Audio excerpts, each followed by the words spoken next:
ఒక చిన్న what I eat in a day చూసేద్దామా. మార్నింగే ఇలా ఫ్రూట్స్తో స్టార్ట్ చేశాడు. టిఫిన్ ఎందుకో చేయాలనిపించలేదు, సో వాటిని స్కిప్ చేసేసాను. షాప్లో కావాల్సిన పాలు పెరుగు అవన్నీ తీసుకొచ్చేసుకొని ఇలా ఫ్రిడ్జ్లో అమర్చేసాను.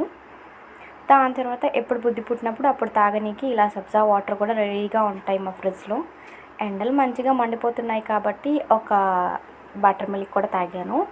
టేస్ట్ ఎలా ఉంటుందని ట్రై చేశాను. ఓకే, బాగుంది. దాని తర్వాత ఒక బిస్కెట్. కోతుల్లో మేము ఉంటున్నాము, మాలో కోతులు ఉంటున్నాయో తెలియదు కానీ మా ఇంటిని మాత్రం అస్సలకి వదలట్లేదు. మా కాలనీ మొత్తం కోతులతో నిండిపోయాయి. ఇలా 24 గంటల్లో దాదాపు 12-13 గంటలు మా ఇంటి చుట్టూరే తిరుగుతూ ఉంటాయి కోతులన్నీ. ఎండలు మంచిగా అదిరిపోతున్నాయి అన్నాను కదా, 5 మినిట్స్లో బట్టలన్నీ ఆరిపోయాయి.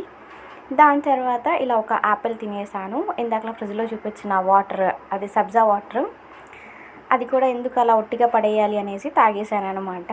మా బుడ్డమ్మాయి మంచిగా నిద్రపోతుంది. ఈరోజు బాగా ఏడిపించాను తన్ని, అంటే ఏడిపిస్తూ ఆడిపించాను అనమాట. కొంచెం ఎక్కువ ఏడ్చేసింది. నైట్కి అయితే ఇలా ఒక కూల్ డ్రింక్ తాగేసి నిద్రపోయాను. ఇంతకు మీరేం తిన్నారు?